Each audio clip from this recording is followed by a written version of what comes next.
And here is the Arizona real estate purchase contract. It's a 10-page document, and it will include some of the highlights. Here are the buyer, obviously, the seller, the address being purchased, full legal description. Here is where we'll put the offer amount, any earnest monies. Line 12 will be any additional down payments, and line 13 will be the total amount financed. Next, we'll have the earnest money, which will be in either the form of a personal check or wire transfer deposited to the escrow company.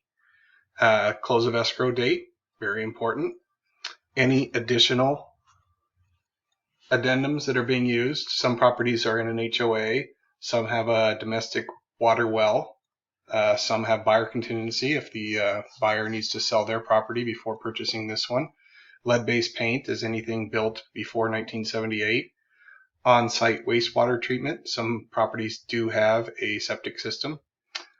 Solar system as well. Would be whether it's leased or owned. So that would be a separate addendum. Next section is all the property that is included in the purchase. Unless it's stated otherwise, everything in section 1G will be conveying with the purchase. Additional items often asked for are appliances, refrigerator, washer, dryer, above ground hot tubs. Some other personal items could be like for large properties, maybe a riding mower. We've seen a lot of patio furniture sets. Stuff like that will be on the other personal property. Financing, this is going to be, this whole section for section 2 is going to be financing.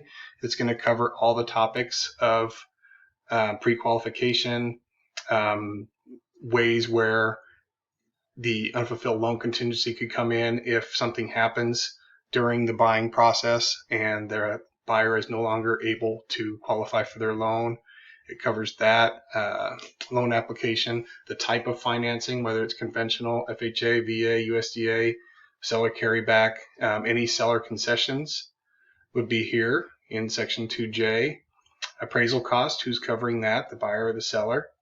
A lot of that depends on the market. Obviously, if it's a seller's market, buyer is always going to cover that cost. Next is going to be the title and escrow. This is the company that's going to be handling the title, transfer the deed, and all that good stuff. Disclosures, this will cover, this is a separate form here, the seller's property disclosure statement that the seller will provide to the buyer, as well as any insurance claims history. If there's a lead-based paint, obviously that'll be its own separate document as well. Warranties that are included. Due diligence period, this is your inspection period. It defaults automatically to 10 days unless a shorter or longer time period is typed in. Otherwise, 10 days is the standard. Again, some properties do have a septic system, so that's where this would be for section 6F, is going to be whether it's a sewer system with the public sewer system or has its own septic system on site. Next major area is the home warranty, and again, this can be purchased by either the buyer or the seller.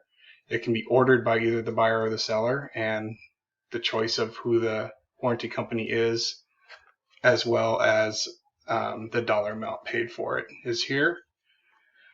Next big one on section 8 would be if there's any additional terms to the contract. Those are going to be clearly stated in these lines here. Next big item is terms of acceptance. So this is where the time frame that the buyer is giving the seller to respond to this offer.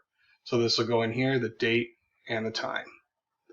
And then the agent representing the buyer goes in here. All the buyer's information goes in here. The agent representing the seller goes in here, and the seller's information. And those are the highlights of the Arizona real estate purchase contract.